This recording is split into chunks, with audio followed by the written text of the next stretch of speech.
En estos profundos valles de Liébana y de Asturias, protegidos por la cordillera cantábrica y los picos de Europa, se refugiaron los cristianos más poderosos que huían de los musulmanes. Avanzaban rapidísimo los musulmanes. En un año habían llegado desde Gibraltar prácticamente hasta la periferia de estos valles. A partir de unos primeros tiempos de duda y de zozobra, ya crean el mozárabe en esta zona. Posteriormente, algunos monjes en las cuevas crean unos eremitorios muy típicos y posteriormente, ya consolidada una cierta cultura, con la influencia del Camino de Santiago, se crean las grandes colegiatas en Cantabria. En estas montañas, en este punto, aquí mismo, estaba Beato, un gran personaje de aquella época. Monje y abad del monasterio de San Martín de Turieno, más tarde Santo Toribio. Allí escribió su comentario del Apocalipsis y nombró por primera vez a Santiago como patrón de España. Beato de Liébana, posiblemente de origen visigodo, vivió entre los años 730 y 804 y fue más que un santo. Fue un gran intelectual y un político al servicio de la monarquía asturiana. En el siglo VIII, la Iglesia visigoda de Toledo, bajo el poder musulmán, es independiente de Roma y de Bizancio. Su obispo, Elipando, propone una doctrina, el adopcionismo, que pretendía ser una especie de cuña teológica entre las dos religiones. En ella se propone a Cristo como hijo adoptivo de Dios, es decir, como profeta y hombre al igual que Mahoma. Una alianza de civilizaciones que organizó, como ya se sabe, y nunca mejor dicho, la de Dios es Cristo.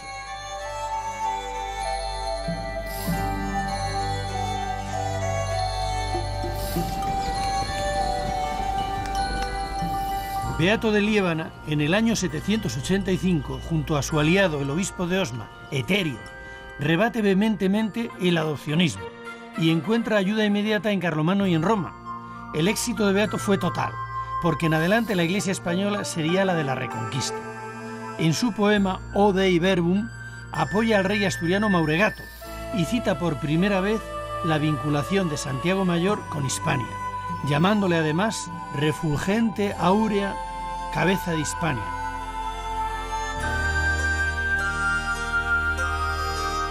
Pero Beato pasará a la historia por su comentario al Apocalipsis de San Juan, copiado e ilustrado posteriormente en los scriptorium de los monasterios a lo largo de los siglos XI, XII y XIII.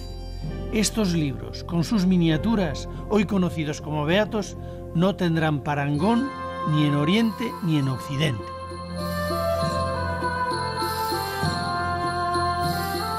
Sin citarlo en ningún momento, Beato alude al fin del primer milenio y a la amenaza del Islam, haciendo de su comentario al Apocalipsis un tratado sobre el anticristo y sobre los modos de reconocerlo. Es el mensaje ideológico dirigido al cristianismo hispano, acorralado en las montañas. No hay que olvidar que Apocalipsis quiere decir revelación.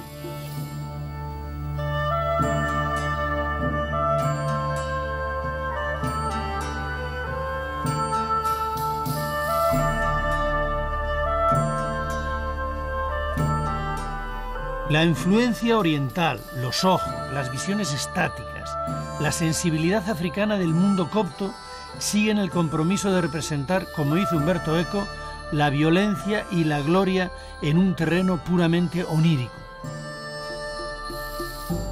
El punto de sutura entre el mundo y el texto es el texto sagrado. Y el texto sagrado tiene un solo sentido, el literal. Si dice que la bestia existe, la bestia existe.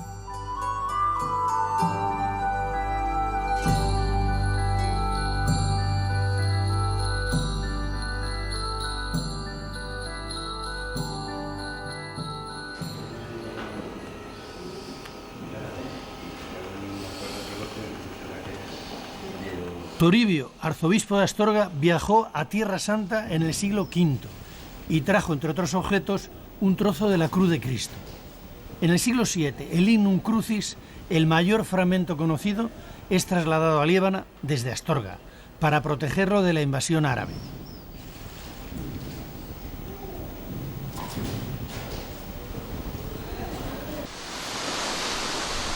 Cuenta la leyenda que antes del siglo VII, Santo Toribio vino a Liébana a cristianizarla. subió al monte La Biorna y desde allí lanzó su bastón. Donde cayese, allí se construiría un monasterio.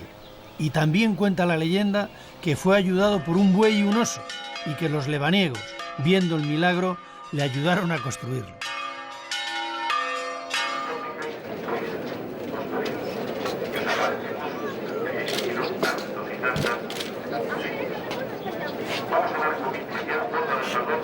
Santiago de Compostela, Jerusalén, Roma y Liébana son los 4 lugares santos del cristianismo, privilegio otorgado por el Papa León II en 1512.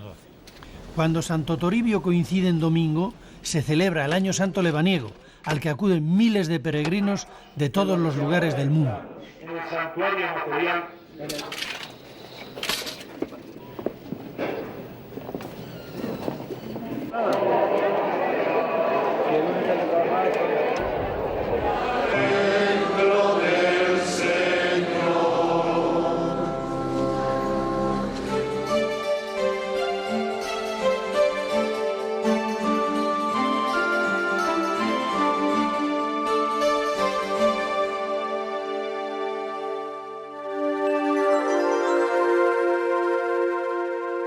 Alfonso I, hijo del duque Pedro de Cantabria, para consolidar el reino astur, hace incursiones al sur de las montañas y repuebla con cristiano-visigodos o hispano-romanos estos valles.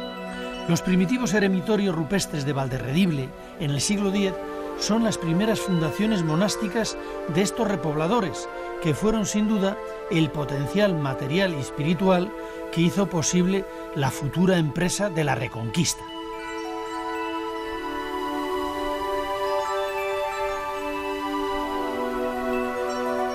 Las necrópolis excavadas en la piedra son prueba de que la vida monástica a veces era compatible con una vida en comunidad, monacal o no, de carácter familiar. No sabemos nada acerca de su organización o de la relación entre los miembros que vivían aprovechando cuevas naturales habilitadas como vivienda, además de algún tipo de cabañas de madera que hoy lógicamente han desaparecido.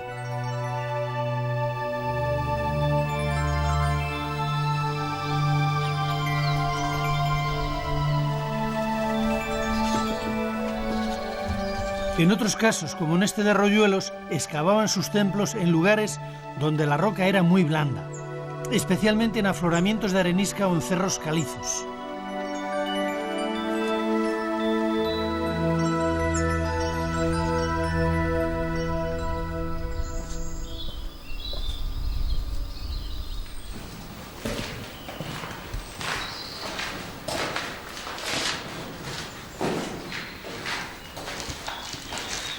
¿Podrían pensar ustedes que estamos ante una escultura de un artista contemporáneo? Pues no, estamos en una iglesia románica, prerrománica, de los albores del cristianismo en la región de Cantabria. Aquí están los antecedentes de los grandes canteros. La forma más económica que tenían aquellas gentes era vaciar estas montañas arenosas y crear unos espacios para el culto y para la vida. De aquí surgirán luego los canteros trasmeranos y los de toda la región. El cristianismo primitivo es austeridad, es pobreza, en definitiva se ve que están viviendo las catacumbas.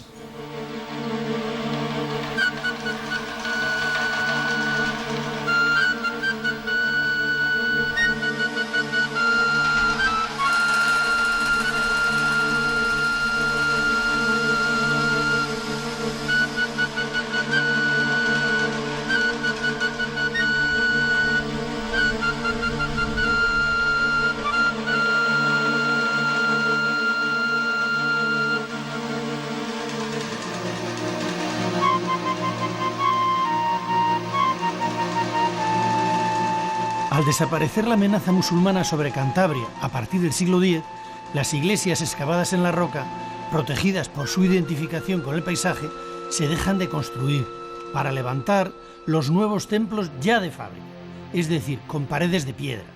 Este de Santa Leocadia en Castillo de Valdelomar, de principio del XIII, es una entre las muchas que se construyen en la frontera con la meseta palentina, en Valderredible, Valle del Ebro, uno de los espacios con mayor concentración de iglesias románicas de España.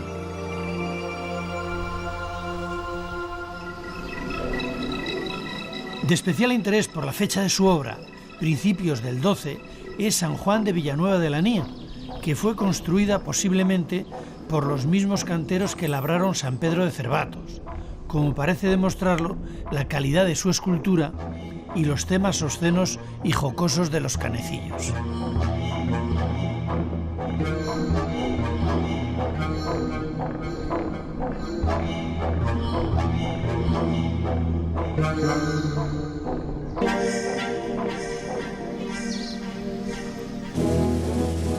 Con Fernando I, en el siglo XI, se unen los reinos de León y de Castilla, quedando toda Cantabria bajo el control de este soberano. Los principales monasterios continúan o inician ahora su andadura. La importancia de Santo Toribio de Liébana decae en beneficio de Piasca, Santillana del Mar, Cervatos y este de San Martín de Lines, junto al Ebro, en Valderredible.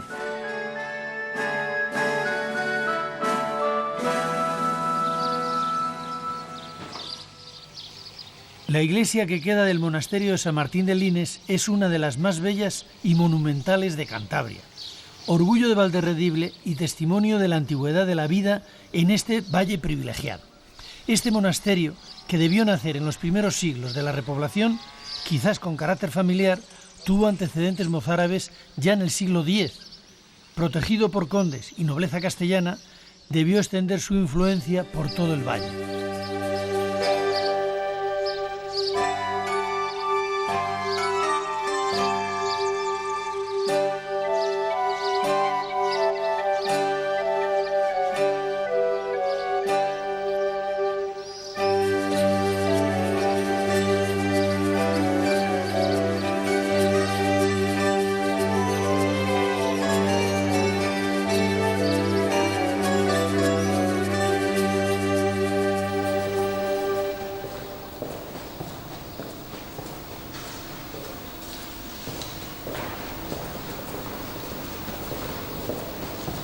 La esbeltez de la iglesia de San Martín de Lines destaca también en el interior. La nave, por ejemplo, tuvieron que hacerla con los muros inclinados, tanto por adentro como por afuera. ¿Por qué razón? Para que no se le cayeran, que tuvieran una gran potencia. Está cubierta la nave de madera y el falso crucero tiene 4 grandes columnas rematadas por capiteles cilíndricos, excepcionales en el románico español. Temas evangélicos como esta adoración de los magos o simbólicos como el de Sansón desquijarrando león están narrados en estos relieves con una indiscutible fuerza dentro de su indudable arcaísmo.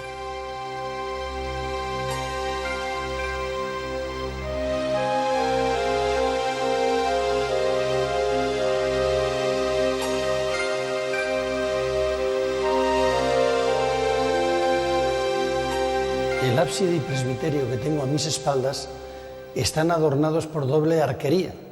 Esta característica que aligera mucho el peso de las masas arquitectónicas es muy común en el románico cántabro, sobre todo en las colegiatas. Antiguamente estaban pintados en la época románica con unas pinturas maravillosas, de las cuales solo nos quedan unos restos, los únicos que existen en el románico de esta región.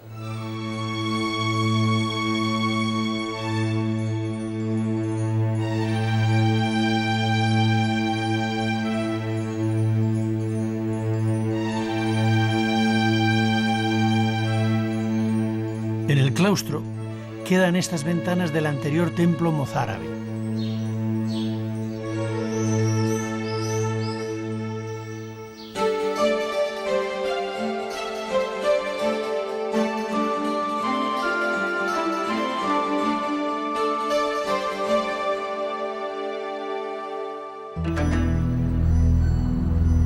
Cuenta la leyenda que el conde de Liébana, don Alfonso, quiso traer a Santa María de Leveña los restos de Santo Toribio, que estaban depositados en el monasterio de San Martín de Turién, pero al abrir la sepultura se quedó ciego.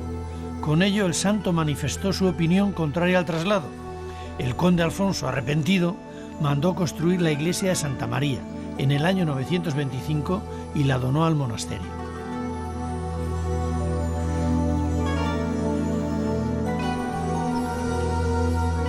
Atribuida al arte mozárabe, Santa María es una obra de tradición hispano-visigoda expresión del arte de la repoblación, que aporta soluciones arquitectónicas anticipatorias al primer románico. Esta gran arquitectura solo tendría que acoger aspectos decorativos para integrarse en el primer estilo internacional europeo. Motivos ornamentales de origen remoto, arcos de herradura y capiteles en los que pervive el mundo clásico son elementos de tradición hispano-visigoda que conviven con unas soluciones arquitectónicas anteriores al románico internacional.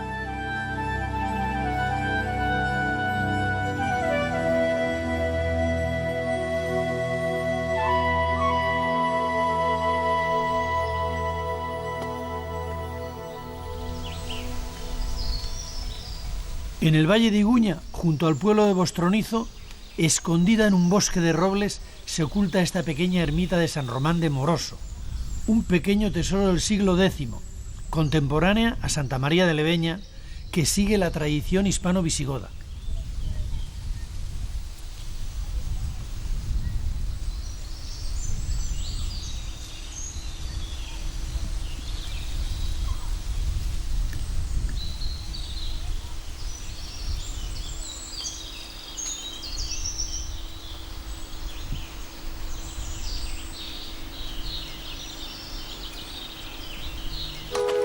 Situada a unos kilómetros por encima de Bostronizo, Santa Leocadia en Helguera es el tercer ejemplo en Cantabria de estas iglesias de repoblación del siglo X, de tradición hispano-visigoda, o mozárabe según otros, con muros de grandes y bien trabajados sillares, elementos decorativos de símbolos solares de origen visigodo en los canecillos, ábside cuadrado prerrománico y en el interior, muy reformado, un arco triunfal que recuerda al mundo romano.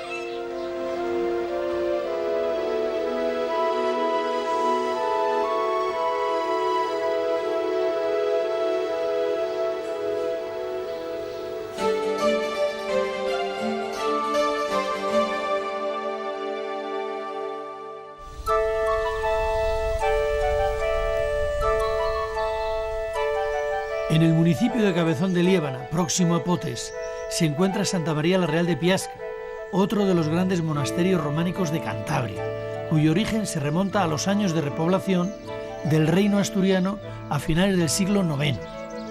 En el siglo X consta como monasterio dúplice de monjes y monjas, y ya en el siglo XII pasa a depender de Sagún, y el templo es reformado por el maestro Covaterio, dando como resultado la iglesia románica actual. La escultura de Piasca, magistralmente tallada, es junto a la de Santillana la más importante del románico de Cantabria.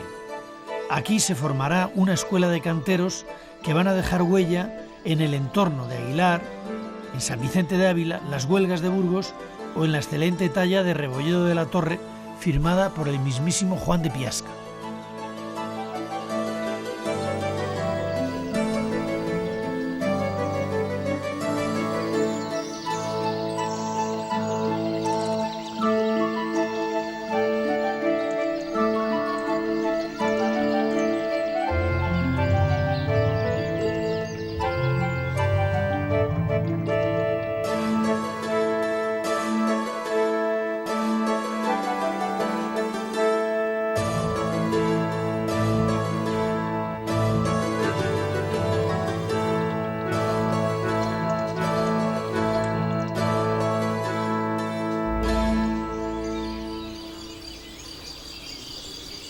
En la puerta sur de la iglesia, que posiblemente daría un claustro hoy desaparecido, se representan con gran precisión diferentes oficios de la época: herreros, sastres, calígrafos.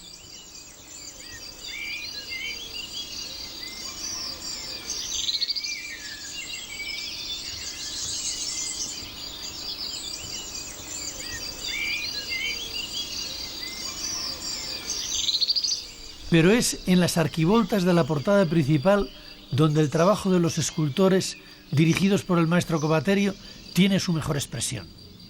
El buen oficio de los canteros cántabros que tallaron a estos músicos celestiales permite a la imaginación oír los sonidos de los instrumentos, que, como el rabel, eran entonces muy populares.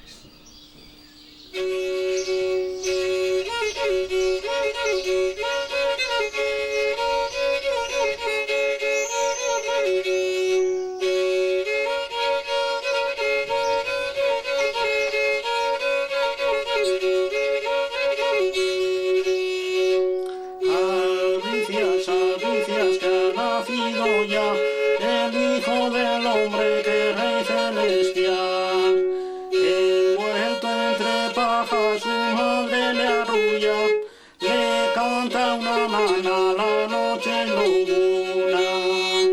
Albricias, albricias, que ha nacido ya el Hijo del Hombre, que Rey celestial. Se amansan las fieras, la noche es más clara, llegan los pastores con su humilde carga. Albricias, albricias, que ha nacido ya el Hijo del Hombre, que Rey celestial. El Hijo del Hombre, que Rey celestial.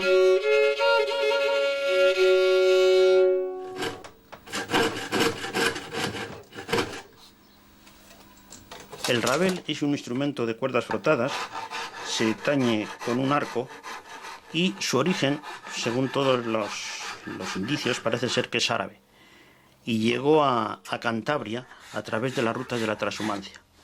El rabel se empleaba sobre todo en las largas noches de invierno para amenizar las estancias entre los jóvenes. Se iba a rondar a las mozas y siempre había un tañedor que llevaba su rabel y amenizaba esas estancias, pues con unas letras picarescas, con unas letras que se inventaba él y otras eran de la tradición, estrofas de 4 versos y los bailes típicos a lo pesado y a lo ligero.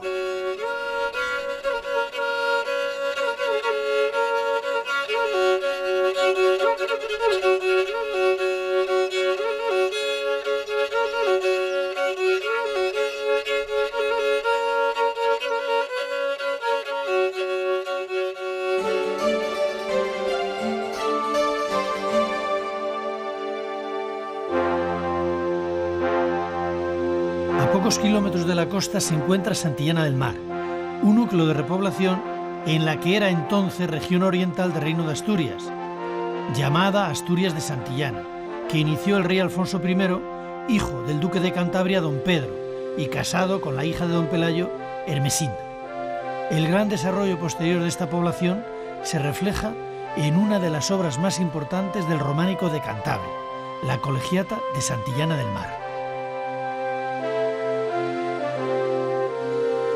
A mediados del siglo X ya existen documentos sobre un lugar llamado Planes, donde una condesa llamada doña Fronilde hace donaciones. Posteriormente, en torno a las reliquias de Santa Juliana, se crea ya en el siglo XI-XII un gran monasterio, el que tenemos a nuestras espaldas. Recibe donaciones de reyes tan importantes como don Fernando I de Castilla y León y Alfonso VI y Alfonso VIII. De ellos depende la villa que se crea en el entorno del monasterio y que es un lugar de realengo, depende solo del rey y que se llama Santillana en honor a la santa de las reliquias, Santa Juliana.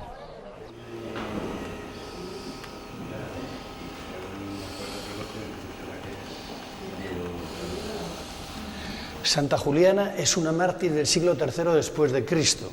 Su padre es un gentil que persigue cristianos. No sabe que ella es cristiana y la promete a Lurzo, un rico de Bitinia en Asia Menor. Ella le pone disculpas a Lurzo para no casarse con él y finalmente el padre se entera de que es cristiana y la manda a azotar. Pero no cede, entonces la someten a martirio, la cuelgan de los cabellos, la echan estaño hirviendo, la flagelan repetidas veces y finalmente la cortan la cabeza.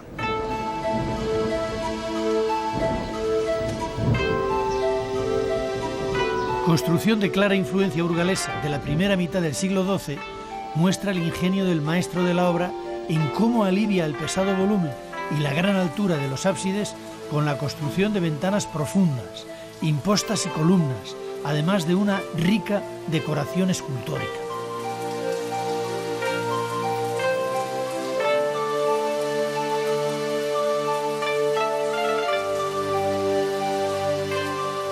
Como en otras iglesias románicas, la Colegiata de Santillana, a través de los tiempos y de sucesivas reformas, incorpora a su obra original diferentes añadidos posteriores para mantener el templo en pie. Esta iglesia es una iglesia de excepcional altura. Tiene 3 naves y tiene un parecido, una semejanza con el gran románico burgalés. Está construida sobre roca y sobre arcilla, y quizá a esto se debe una cierta inestabilidad y también la irregularidad del trazado. Para evitar el desmoronamiento de la iglesia, se le ha rodeado de torres, capillas y el claustro, que es excepcional por su belleza en Cantabria.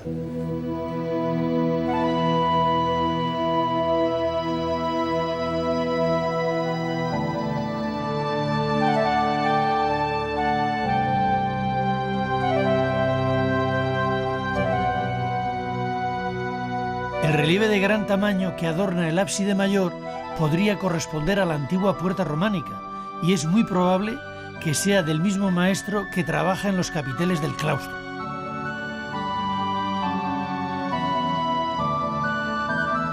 Las esculturas de la nave y las ventanas de talla más burda presentan una gran variedad de temas.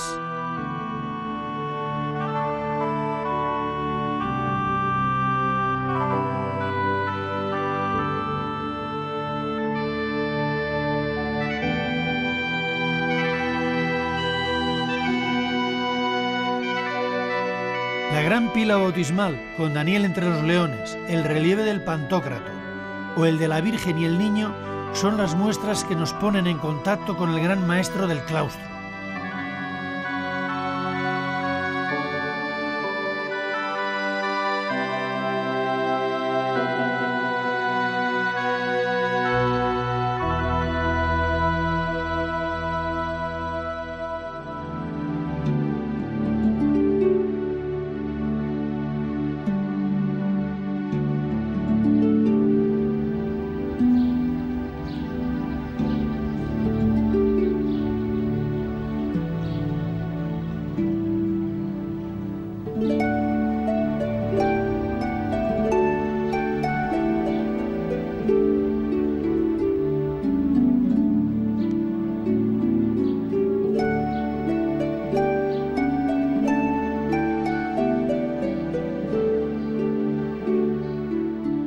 El de la Colegiata de Santillana, aunque incompleto, es uno de los claustros más interesantes de nuestro románico hispano.